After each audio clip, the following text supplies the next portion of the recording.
Now, when I'm not chilling out and grooving in my high tops, I prefer to sport the more conservative kind of black boot shoe, which says smart but understated, casual but stylish, yes, but of course always no. However, my final guest this evening caters for customers with more outrageous tastes in their choice of footwear.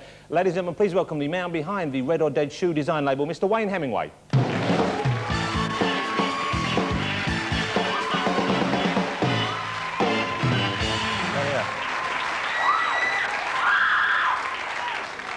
Now, you're going to give me some more than one-word answers this evening, oh, Wayne, maybe. Good man. Now, so the name Red or Dead, I assumed you were turning the old communist thing, you know, rather better dead than red on its head there, but it's not. Where does the name come from? No, I'm half-Red Indian. My father came over here in the late 50s, early 60s and became heavyweight wrestling champion of the world. A curious story. Totally true. Some may challenge it, but I'll accept it on face value there, Wayne. Yeah, and your dad, I believe, he's actually, now he returned. Yeah, he's a chief of the Kawanaki tribe in Quebec. And you know all these problems they've been having with the golf course war, where they took to arms. Oh, what about that? Well, that was him. I don't know what you're on about, frankly, Wayne, but I'll ride with the punches this evening. But so your dad is actually the chief, isn't he? He is actually the chief, and he's no sons. I'm his only son, so I could go back there and claim my right. You are the closest we've had to royalty on the show so far, have you realised that? Yeah. Now, let's talk about what you're doing over here, because your business is doing very well, I believe. And a lot of young designers, they set themselves up and they seem to go under almost immediately, whereas Red or Dead is one of the few success stories. So why do you think you're successful where the others have failed? We've taken it slowly. We've been going 9 years, where most people want to be famous overnight. We only decided we were good enough to be famous a couple of years ago. And also, by doing that, you can gradually build up your money. You don't have to go to banks and have horrendous overdrafts. And it does seem that people say that the management side of it is never taught to young designers, and they just think they can... Yeah, you've got a problem in that most young designers, they're only interested in the design part of it. But just as important as the art side of it is the actual finance of it and the money side of it. So we've taken it further, and now I concentrate mostly on the business side of it and have a great team of people at Red or Dead who can do most of the designing. Well, we have to have a look at some of the shoes, obviously, because that's what has got you where you are. Let's go and have a look at these are some of Wayne's. I guess these are mainly your designs, are they, Wayne? No, Vicky Pratt's done most of the shoes nowadays. Oh, you're don't so laugh obvious. At the name. You are pathetic. Well, let's have a look, because these are quite... I mean, is there a philosophy behind it, or is it just anything that looks weird in the shoe world that you go for? No, it can't be just weird. We've got to make money, so it's stuff... There's a lot of humour behind it, and hopefully a lot of our... These are a humorous little pair of boots as well. Look, the Perspex Martin boot with the baby face, of course. They're for the ultimate foot fetish. So well, these are... Well, you can see, like, athlete's foot and everything crawling about in that. Thank you for sharing it with us this tea time, Wayne. Now, would these be a practical thing to wear then, something like this? No, they steam up a bit. Oh, they would, wouldn't they?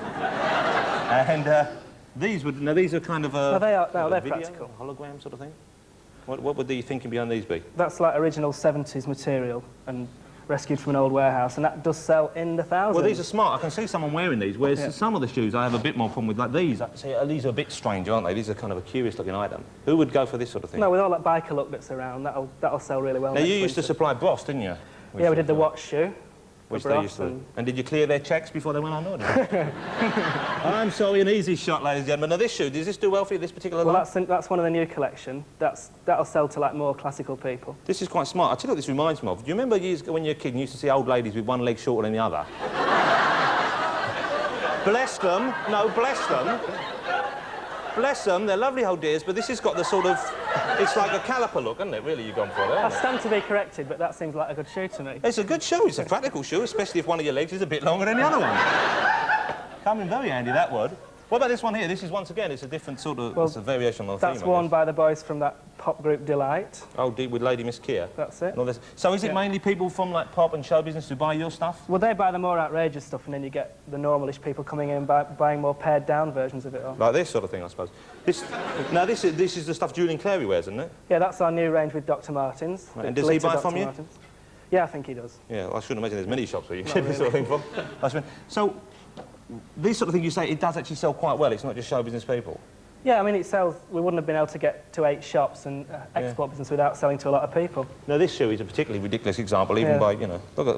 That was a hovercraft shoe from about 3 years ago, which became massive in America, that. Oh, huge. Because you could get right across the ocean with it. But I should imagine you can't even walk in that, can you? You can walk with difficulty. With difficulty. So you called me old-fashioned, but I thought the basic function of the shoe was for promenading, not for floating. No, you can walk on water with that. Saddam went into Kuwait with that on.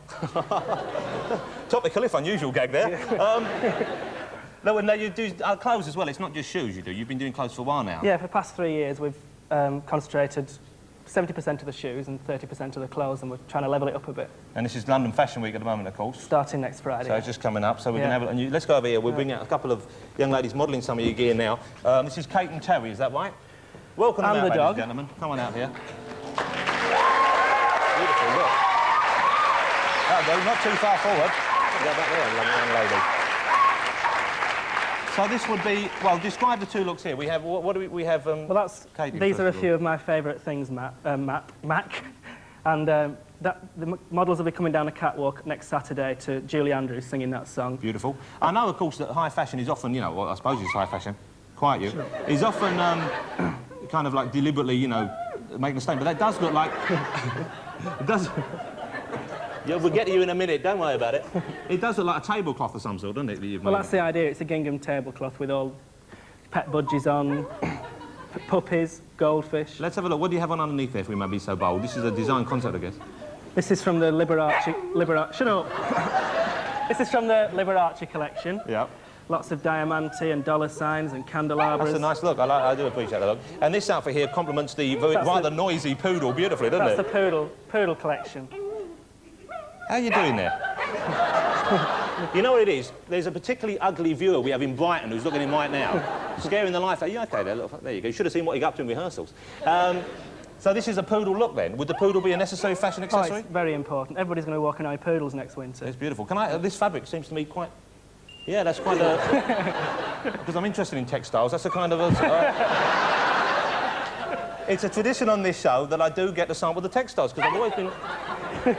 It's a sort of clinging. Oh, yeah. It's a beautiful look. It's a beautiful look. Well, I hope this does as well for you as the shoes, and good luck with the Fashion Week. Right. And give your love to my dad when you see him. I will do. Thanks for coming on. Ladies and Thanks. gentlemen, Kate, Terry, Aristotle, and Wayne Hemingway. Thank you. Thank you. Looking good. Thanks, Weston.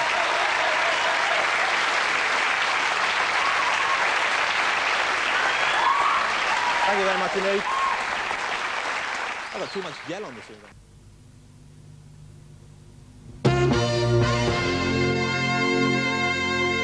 Welcome back. Now, you're going to have to forgive me, but this item really does take the biscuit. For this week's London Fashion Show has had the world's top couturiers licking their lips. Wacky British designers Red or Dead have gone, well, slightly over the top with designs that bring a whole new meaning to the concept of taste. I mean, what are we supposed to make of this delightful ensemble that clads the woman of the 90s with the contents of a biscuit box? All I can say is crumbs, Wayne Hemingway. Now, that's a lovely bit of fun, but really, is it remotely serious? Well, it's to get press, and as you can see, she's wearing biscuit print shorts, and I'm wearing a biscuit print T-shirt, and that's what'll sell through the shops. But it gets us publicity, and it's a bit of fun. I see. And the biscuits are actually plastic? Yeah, just plastic. So what does that say to the fashion-conscious buyer? It puts a humorous thought in their mind, and hopefully they'll go into our shops and other stockists of Red or Dead and go and buy something a little more sombre. So in other words, it's a successful publicity stunt, which is exactly why you're here talking to me tonight. It's got me on this show. But are there wacky people who actually ask to buy one of those things, or not? Yeah, I mean, there's people who come in the shops and they'll ask for it, and we'll just tell them it was a one-off, and they can go and see it in a museum. And they really will think that it was for real and for serious? Oh, yeah, yeah. Amazing. Meryl, what do you think of that? I think it's absolutely great fun, and it's served its purpose. And really, you know, fashion's got to have this element about it, Frank. That There's always something that's worth looking out for, otherwise it's going to be very boring. Yeah, and they are plastic biscuits, as I think I said. Well, thank you very much indeed, Monica. Well, we will say goodbye to Monica and bring up Nina now, who's wearing something quite different. Have you had a good week at this show? Did you enjoy it? Yeah, it's been our best. We've enjoyed it. We've taken a lot of money. It's been a good one. Lovely. Now, coming on now is... this is Nina in a wedding dress. Now, Meryl, let me ask you, would you walk down the aisle in that? No, I wouldn't actually, and I have to say, Wayne, if they say you are what you eat, and if this is the contents of your pedal bin, you don't eat very healthily, I don't. It's a wedding dress of labels with a very nice, it looks like rather like a tea towel sort of headdress, doesn't it? Yes, it does. You know, Frank, what is really very interesting, of course, if you take away all the dotty labels and things like that when you've had a good read, is the fact that actually the dress is a terrific shape. Yes. And that when it's made up in fabric, if you're going to do that, it will be in a fabric. It's a lovely dress, and as long as it's as beautifully made as this, yes, You know, that's what you're all about as a designer, isn't it? Yes, well, that will need repairing from time to time. I can see one or two of the labels crunching off. To come off now. Now, listen, Vivienne Westwood got the big prize this year, and she is a slightly wacky design. And the business thought that was a very good idea, that she'd won and been recognised, right? Thank you very much indeed. Well, she started so many fashions off right through the 70s and 80s. She was behind punk, she was behind the new romantic look, and she thoroughly deserved it, yeah. Yes, because those kind of dresses that she does, I mean, I remember the one with the what was it, the fig leaf. Yes. I mean, they drew attention to things. But you say that you can relate that kind of design to ordinary people. I'm not quite certain how that works. Explain. That one's a difficult one, I must say. But, I mean, it's a flesh-coloured bodysuit, so your top to tone, it looks as if you're in your bare skin with just a bit with a fig leaf. And she, in fact, wore it herself on Edna Everage, and the audience absolutely hooted. She does practice what she preaches, Vivienne. She does wear them herself. But she's doing what he's doing with this, isn't drawing Absolutely. attention to herself. But you see, if you said to me, well, you've got to wear that, I would wear it with a sarong skirt over it, so I preserve my modesty, or maybe a waistcoat. But with her, again, there's a lot of hype, and a lot of her shirts this year all had sort of cod pieces twisted up the front of them. But if you take all that away, what you've got are some beautiful shapes that she's made. But you have to tone them down, because they're mostly unwearable, totally expensive, and really not practical at all, are they? Well, the jackets are, the trousers are, it's just the way she puts them together, again, for maximum effect. And all the designers do this to a degree. You take it one step further, Wayne, and certainly Vivienne goes to the nth degree. Yeah. But all designers hype it up for the catwalk. Then you've got to pare all that away. Now, I want to hear your views on the British fashion scene, because you have very strong views. First of all, you believe in making money, which isn't a bad idea in the first place, but you've got to have talent and art as well, haven't you? Yeah, I mean, when a designer first designs a collection, you think of something that appeals to you, which is usually an art form. Yeah. Then you've got to present that collection, and unfortunately our designers present it totally in an art form, and they don't put anything else with it that's commercial. And so then they all moan about not making any money. We do the same. We think of something that's witty, something that appeals to our sense of humour, something that we're going to enjoy. But at the same time, we temper it with a lot of commercial things that we can because sell. you've got to adapt it to make it wearable and commercial, haven't you? I mean, if you look at all the pictures, I mean, all the attractive pictures were boobs all over the place, exceedingly short skirts, see-through tops, all of which nobody could possibly wear. No. But you've got to bring those down to the street, haven't you, really? Yeah, you need that for the publicity, because unfortunately the British press will only sensationalise, but then you've got to offer sensible things that the public can buy. I think that's a bit unfair. I mean, you take your fashion studies seriously. Lots of papers do take fashion very seriously, and the magazines certainly do. I think we do, and it's getting better, but I do agree with Wayne in many ways, you see. But also, you just said something, Frank, that the designs are very, very expensive. Now, this is part of the problem in this country. See, in Italy, a woman wouldn't think twice about saving up for 6 months to buy an Armani jacket or something really fantastically But you think expensive. things are too expensive, don't you? I Yeah, mean, we've got a different attitude in this country. Number one, an Englishman's home is his castle, so the home is more important than fashion. In Italy, a lot of people rent houses. It's a different attitude towards fashion. Yeah. It's not the top of our priorities, and in that respect, it makes it obscene to spend £1,000 on a dress. Yeah. You know, and then you can't pay your mortgage. Where are they going wrong, do you think? How would you, if you did a critique of the British fashion scene, what is the 2 or 3 bullet points you'd put your finger on? Well, one, they treat it too much as an art form. It's too la-di-da, and everybody tries to outdo each other by doing the newest shapes, and they spend as much money as possible on a collection and don't make it economically viable. Number two, they don't know how to market the product. They expect the buyers to come to them rather than creating the buzz themselves. And they do this better in other countries, do they? Yeah, the Italians, the French are all better at marketing it. Yeah, so in other words, you're accusing them of being unprofessional in a way, aren't you, in the marketing and selling of these garments? Too often designers aren't taught at college that 90% of the business is commercial. Well, you've got to stay in the business and make money, haven't you? Yeah, 90% of fashion is economics, 10% is design skill. And that's difficult in this climate, isn't it? I know next to having lots of trouble, I mean, they've reduced profits and so on. Yeah, well, there's other reasons for that. Yeah. OK, well, thanks very much indeed, and we'll go and have some biscuits for tea now, shall we? Thank you very much indeed, both of you, for coming in, and continued success. Thanks. Well, that's it for this edition of the programme. Do join me every weekday night, live at 8:30 on Sky News. It's the fashionable place to be. Until the next time, goodbye.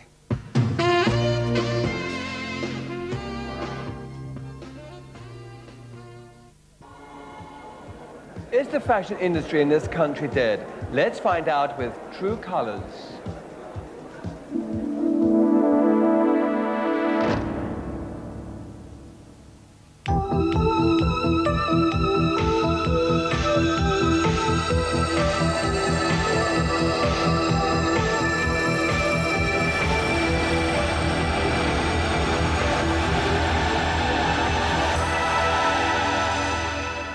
Opportunities in England at the moment, and probably over the last few years, have not been as great as they have been, for example, on the continent. It's a very lucrative business in most other countries apart from here, because people just don't take it seriously enough. You get back what you put in, basically.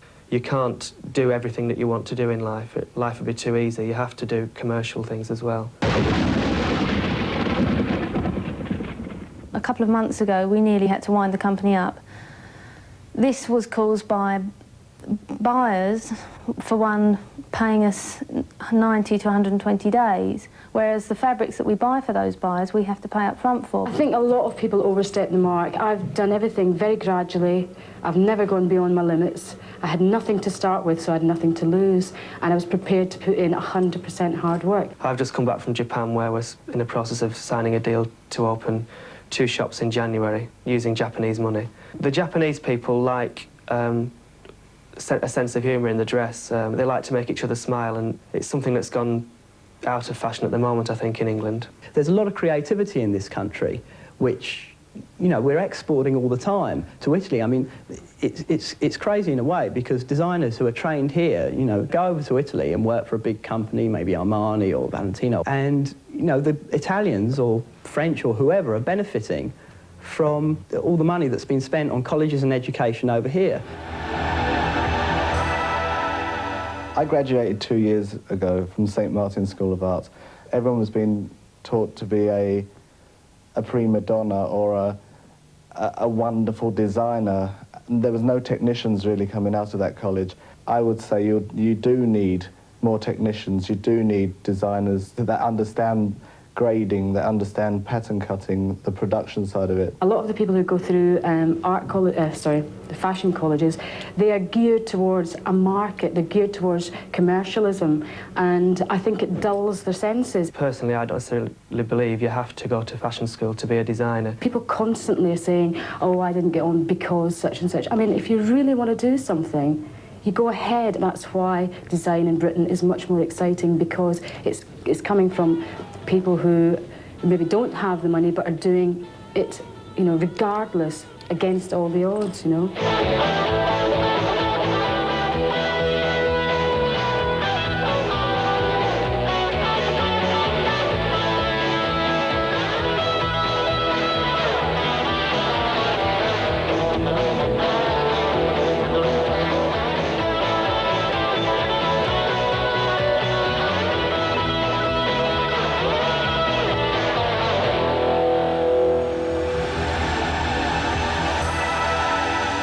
Only go into fashion if it's really what you want to do. I mean, go into it for the right reasons, and it's really hard work. It's not, I mean, everyone thinks, oh, it's so fabulous and glamorous, you know. It's really damned hard work. Start small, start on a market stall, start tiny, and every penny you get, plough back in and grow over a long time scale. It's taken us 7 years to reach this stage, and I'd have been happy if it had taken 12 years. It doesn't need to happen overnight. We found financial help through a guy in the city. It's very difficult to find, and we've been very lucky. Most people find sharks who just basically sign their soul away to this man they don't know. We've survived without having an overdraft or borrowing from the bank. That's probably the greatest advantage we've got over other design companies, in that we've no pressure on us to pay back money. I think it's quite good to put limitation on yourself. I mean, I think for me, I must have some inbuilt sense of commercialism, because I'm still here today and I'm still selling. If we do want to rescue the fashion industry, a lot of people with money to invest have got to start investing it in designers, in design companies, and in clothing. Most people are looking towards showing in Paris or Milan. It'll get worse before it gets better, but the people who do survive it will come out and be strong and will hopefully lead the way again. The future. I live for the day, honey.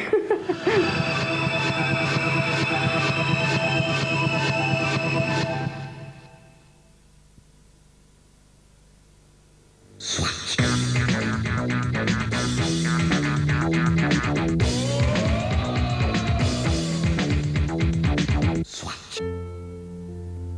a god-awful small affair to the girl with the mousy hair, but her mummy is yelling no, and her daddy has told her to go, but her friend is nowhere to be seen. Now she walks through her sunken dream to the seat with the clearest view, and she's hooked to the silver screen. But the film is a sad thing for she's living. Fashion in the 90s will not be, I hope. I hope in the 90s we will have clothing, people and clothing. Fighting in the dance hall. Oh man, look at those gay men go. In the world of fashion, London has always existed as something of a poor relation, never commanding quite the respect or having the money of its counterparts in Paris or Milan. This year, several top English designers are showing in Paris rather than London, while others opted to do pop videos of their collections instead of staging formal shows. Still, London is the place many look to for the most youthful, creative, and sometimes wacky ideas in fashion, and this year's London Fashion Week did not disappoint.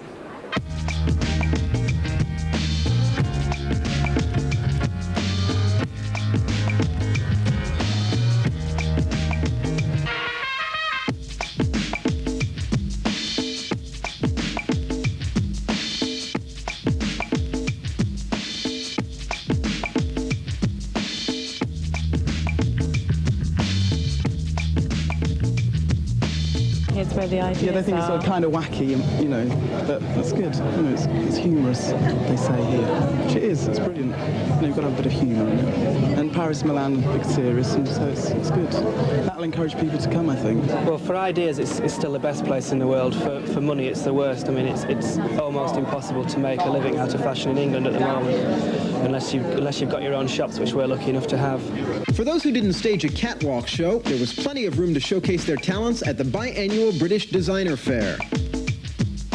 It's almost like a phase, and I like the idea that the bag should not be just a bag, it should be slightly more. It is the punk jacket, designer punk jacket, but it's got lots of little messages on. So I was sick of getting copied, so I wrote fake, so this is the real fake. There's lots of people in the pop world buy the clothes. I suppose the most obvious one at the moment is Lisa Stansfield, who's always coming in, buying things. I think last week she bought back 3 suits. I heard that New Kids on the Block were on the Grammy Awards wearing a jacket. As for Rifat Ozbek, London's latest fashion darling, he swapped the traditional runway show for a 20-minute music video, with top models such as Yasmin Laban donning his glamorous brand of sportswear. But what is the mood in London towards top British designers like Catherine Hamnett showing in Paris? I believe that Galliano and Hamlet are letting the side down, and that's putting it very mildly. By them going to show in Paris, it means that less international buyers are going to come to London, and that's not good for the industry as a whole. You do go and sell in Paris, but it's not. I think the show should all be sort of encompassing London. Everyone that's here should stay here, really. So be assured, if you're worried London is losing its crown in the fashion kingdom, it is and will remain the capital of cool.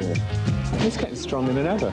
You know, people say, oh, it's not happening in London, but the latest thing, the whole white thing, you know, it's Rifat. And what I've been doing, you know, that's London. All the strong ideas still come from London. The fashion section of the show, and I'm here with John McKitterick and Victoria Pratt, who designed the shoes and the clothes for Red or Dead. Hi. Hi. Hello. Now, you're wearing one of your own outfits, which is the new Space Baby collection. Now, it's what inspired this? It's not an inspiration, it's imagination, I think, more than anything else. That's what I go, but I mean, it's like, it's a cross between sex and looking funny. It's like a cross between sex and humour, which is like an integral part, I think, of any relationship between two people and the relationship between me and the people who buy the clothes, you know?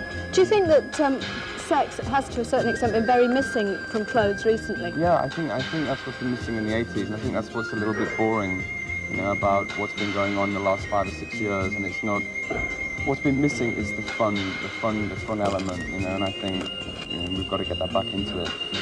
Now, do you think that people who come to Red or Dead buy a whole ensemble? Yeah, or do you think they just buy bits? How many people? A lot of people buy a whole ensemble, but obviously what we're showing now is that these are showpieces, which we do sell, and they are showpieces. But there's tons of stuff in our shops and what other people buy, which people can buy and wear and adapt. And adapt, yeah, that's it. Now, Vicky, you make the shoes for Red or Dead. Design the shoes. Yeah, so design the shoes. Now, how do you work together when you're preparing the collection? Yeah. And what kind of things spark off your ideas? I mean, is it? Well, we get a theme, don't we? And this Space Baby collection was space age, and we thought silver, clear plastic. We thought, well, how can we use that with clothes, and how can we use it with shoes? And you work the whole theme together. Now, you've got a man's suit here. Do you think there's much that people can do with a man's suit anymore? There's tons you can do with a man's suit. Lots and lots. I've done with a man's shirt. Well, that's fairly startling, isn't it? Yeah. And now, when you're designing shoes, I always imagine that there's not much that you can do with a woman's shoe anymore. What do you think that you'll be doing in the future for women? Well, what we're doing with the Space Baby collection, we haven't got any shoes here, is high clear heels and soles, which are actually squidgy rubber soles, so they're really sexy, and you can dance all night, you can run for buses, but you're tall and sexy. Now, what do you think of normal women's shoes when you see them? Because these are sort of unique, aren't they? Yeah. I mean, they really are. Do you like ordinary shoes? Not really, no. That's what Red or Dead tries to do, something different, and we sell loads, and I think there's a definite room for that, and people are picking up on it, and women's shoes are going downhill fast in the mass market, aren't they? So, eventually Red or Dead you'll be able to buy these things everywhere. Yeah. You can buy the things everywhere now. You can buy them in 3, 4 outlets in London. We're opening a new shop tomorrow in King's Road, which is quite nice, and you can buy them in Manchester and various other places around England. And how about Japan? You can buy them tons in Japan. So here we go. We're going to now go over to Bruno. Thank you. Well, we've all decided that we're going to be fashion designers over here. Tons of kids in the studio today, both here and just out there with Susan on the Black Abbot. Now, the winner of this morning's Young Fashion Designer competition, if you remember watching last week, that we did actually announce it then, Julie Budby from Castleford in West Yorkshire, spent a day in London with the wacky and wildly successful design team Red or Dead. Our cameras were there too.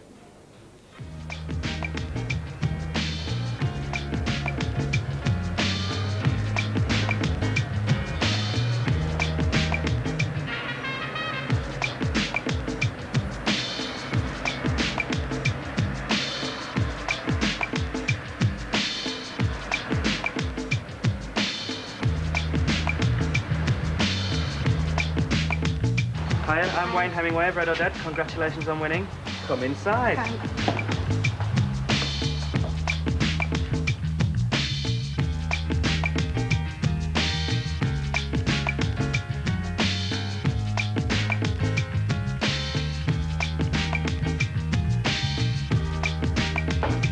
Right, girls, we've a lot to do. It's a busy day, girls. Off we go to the press office to meet darling Catherine Morris.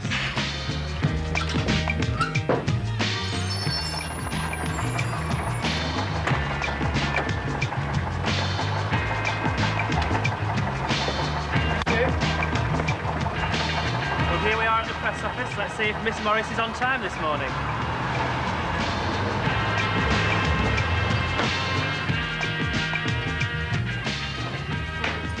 Good morning. Hello. This is Julie, who won the designer competition. This is Catherine Morris, who runs Red or Dead press office, and Sheena from Sky magazine. Hello. So what's your job at Red or Dead? I'm the press officer for Red or Dead, and the main part of my job is getting publicity for the company, which mostly entails bringing in press and magazine people, showing them the collection, explaining it, helping them to get things for their shoot, and then hopefully it's used in the magazines. So what are you doing here today? Well, at the moment I'm working on the March issue of Sky magazine, and I'm here looking for clothes to fit into the stories that I'm shooting. I like to use Red or Dead clothes because, as well as being sort of fun clothes, they're young and they're stylish and they're not too expensive, which is right for our reader. So I come here and see Kay, and she shows me the range of the spring-summer samples, and I pick out clothes I can use for these stories. Right, well, thank you. Now it's time to go to the design studio and the offices to see how your design's getting on, Julie.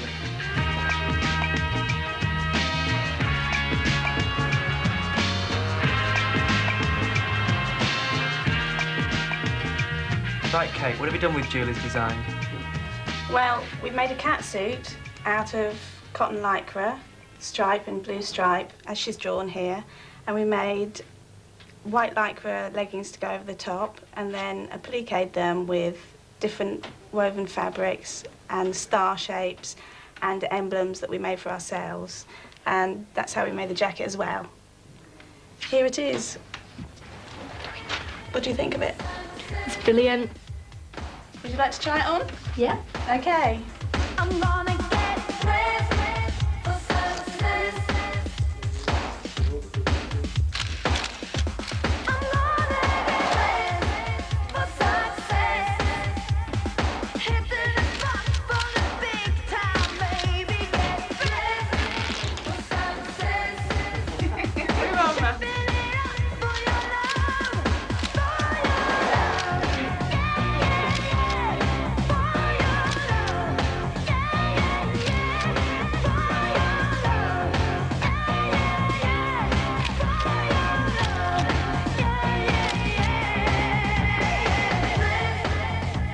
Don't think I've ever seen a more modest-looking winner. Here she is, Julie Budby, this morning's Young Fashion Designer of the Year. Well done. Congratulations. She's quaking in her shoes or a chair, aren't you? You're so There's no nervous. reason No not need here. to be. It was brilliant. I mean, it must have been a tremendous thrill to actually see the design, the picture that you drew made up, was it? Brilliant. Was it great? Yeah. Look, we've got it for you here. We asked her to wear it, actually, but We she have a wouldn't. fanfare. So, we have a fanfare, please? Great. And there it is. It's And terrific. it looks great. What's he made it up in? What fabrics? There's lycra, felt, there's lots of different things. It's all appliqued. And did you specify that in the design, or did you leave that to Wayne? He did a lot of it himself. Yeah. I think he's done a really good job. So where did all this come from? I mean, I've never seen anything like it in my life before, and it works. It works. So what was the inspiration for it? It was just world peace, really, that I thought about. World peace. Yeah. But also your grandfather's tea cards. Yeah. Let's have a look. Can you see What these? cards? Tea cards? Do you remember the old Brook Bond cards that Yes. you used to get in packets of tea? Yes. Well, your grandfather collected them, didn't Yeah, he? that's right. Now, can you see these? Now, each of these has got a flag on and also a coat of arms, and there's tons and tons and tons of them. So that was basically the inspiration for the design, the flag design. Good old Grandad.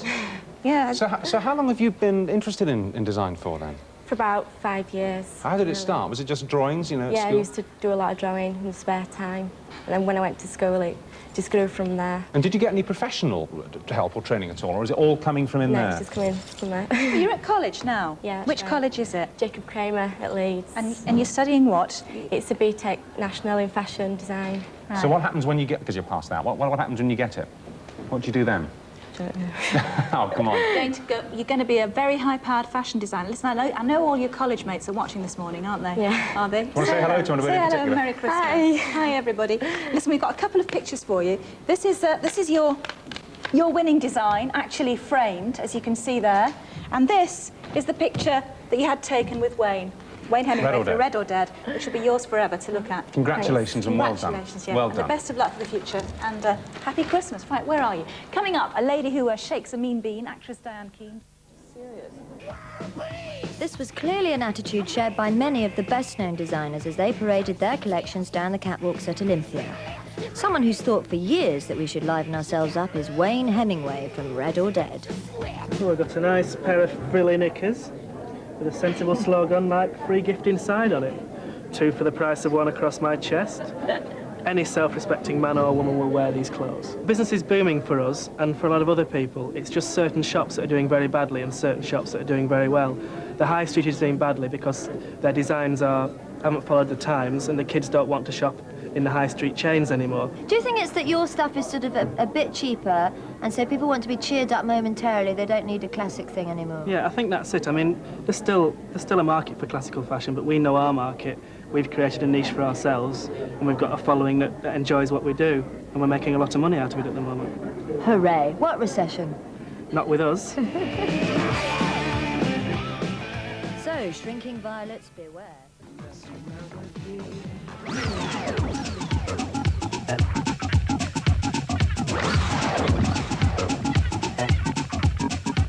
The ever-expanding fashion industry has given rise to a blossoming accessory trade. Red or Dead has had a great deal of press recently, and rightly so, because unlike your usual high street jobbies, Red or Dead shoes are immaculately designed. This is down to owner Wayne Hemingway, who has a rapidly expanding shoe empire and a great deal of business know-how.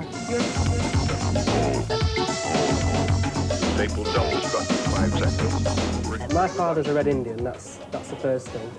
He was called Billy Two Rivers and was world heavyweight wrestling champion in 1959 and 1960. And the dead comes from, he faked his death for insurance purposes in 1964 when I was 3 years old, and I haven't seen him since.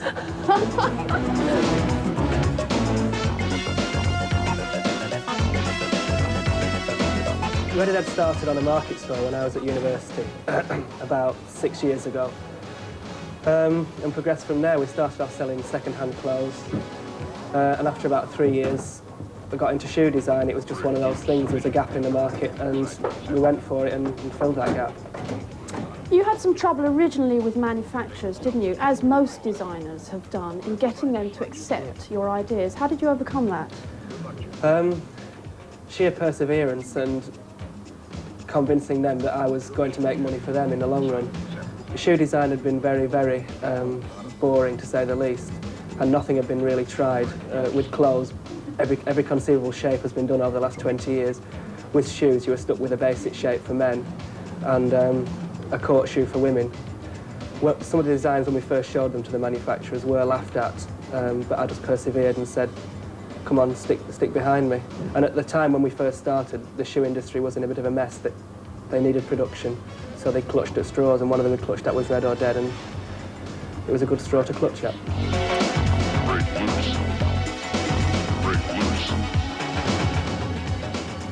Any shoe can be made at a good price, i.e. any lady's shoe can be made under £25. Most men's shoes can be made under £25. That's made, so that means in the shops at less than 60. That's if there's enough volume there for the manufacturers to make money. They don't make money out of doing 36 pairs or 72 pairs. They need 244, something like that, to start making money. So we consciously keep our prices low in order to sell more shoes. The problem about women being worried about the size of the feet is breaking down, and men are actually seeing women in a short skirt, tights and a big pair of shoes as being sexy. They don't need to wear little court shoes anymore and little dainty feet. It's not, to my generation, to a lot of people I know, that's not the sexiest thing on a woman. Big shoes look okay.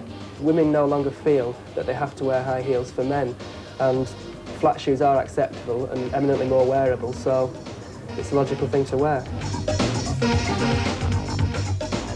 Well, I've got a Bachelor of Science in Geography and Meteorology, which is, I think, a lot more important than shoe design, because I know it's going to be wet in winter and a bit drier in summer, so you can make some boots in winter and some sandals in summer. Shopping these days, but it shouldn't be. Well, during this school term, we're taking a look at some of the career options open to you and offering advice on how to get started in your chosen career. Dawn Peters from Guildford in Surrey turned to us for help when she found she couldn't get on the work experience scheme of her choice. She wrote, "Dear Backchat, how can I get more information about fashion design and how can I get into the fashion industry?"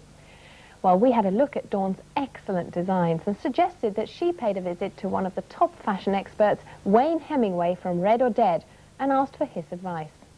My name's Dawn Peters, and I've always loved clothes and fashion and designing clothes. It's my ambition to be a fashion designer, but I need some advice on how to go about it. So I contacted Backchat's careers team, and they've arranged for me to meet Wayne Hemingway, managing director of Red or Dead.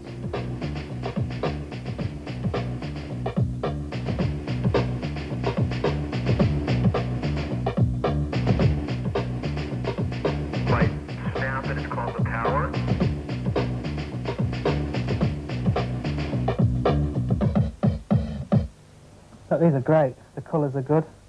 It's a great idea for a sole unit on that training shoe. Some nice fresh ideas there. And the sketching's really good for a 15-year-old. Excellent stuff. How did you get into the fashion industry? Well, we started in a strange way. We started selling second-hand clothes on Camden Market 9 years ago now. That's an unconventional route. What advice would you give to any young people trying to get into the fashion industry? Well, the major advice is it's hard work. It's not all glamour and it's not all going to parties and things. There's a lot of serious hard work in it and longer hours than you're going to have to work in most industries. And only a tiny bit of glamour at certain times of the year. It's important to study hard at college, learn how to draw well, learn business skills. Above everything, learn business skills. You've got to have the natural talent and the business skills. Do your designers work at their own pace, or do they have their work set? It depends on what level of fashion you're working in. If you're working in a high street shop or a chain shop, you tend to be just a designer, and you can sit at your desk from 9 till 5 just sketching, and you're a sketching machine. You give your sketches to your superior, who decides what he's going to use, and then it goes off to abroad to be made up. If you're going to work in a smaller company like Red or Dead, then it's a long day. I mean, it's certainly no later than 9, and often working right into the early hours, especially before a show when you're making clothes all night. When you're doing shows, you might be driving through Europe, getting up to do the show at 7 o'clock in the morning, getting to the exhibition hall, setting up the exhibition, not clearing away till 7 at night, and then going out for a business meal after that. I mean, there's long hours involved. Where do you get your ideas from? We're in a lucky position at Red Dead in that we've got quite a strong following now, so we can come up with a few ideas out of the blue, and we know they're going to sell. But it's not all about that. You've got to know what young people are going to want in 6 months to a year's time. You've got to know what's going on in the clubs, know what the interaction with the music scene, and just have a good feel for what is going to sell. If it was a simple matter of just picking out the craziest idea out of the air and putting it into practice, then it'd be very easy. But it isn't that easy. But we'll take you over and show you some of the stuff that's going in the shops now.